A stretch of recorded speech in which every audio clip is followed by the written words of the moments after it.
नमस्कार, मी पद्मावती। आज मी तुम्हाला मालवणी पद्धतीचं केळ्याचं शिकरण कसं करतात ते मी दाखवणार आहे। तर त्याचं साहित्य सांगते। इथे मी 1 कप भरून उकळून थंड करून घेतलेलं दूध घेतलं आहे। इथे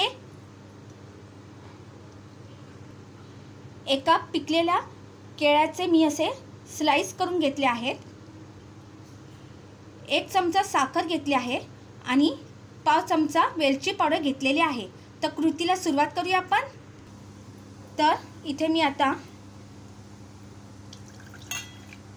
दूध एका पातेल्यात ओतलेले आहे।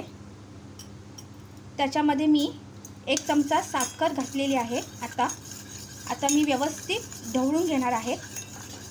साखर वितळेपर्यंत असं ढवळत राहणार आहे। तर मी छानपैकी ढवळून घेतलेलं आहे। साखर वितळली गेलेली आहे। आता मी वेलची पावडर घालत आहे।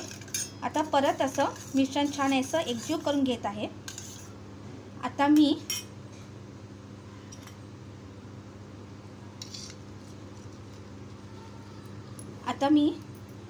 मी केळ्याचे स्लाइस असे घालत आहे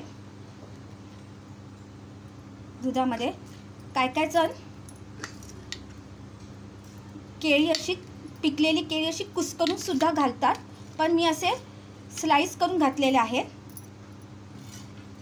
आता हलक्या हाताने असं मिश्रण एकजीव करून घेऊया असं आपण।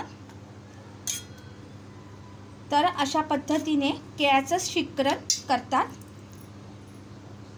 तर तुम्हाला माझा हा व्हिडिओ आवडला असेल तर लाईक करा। धन्यवाद।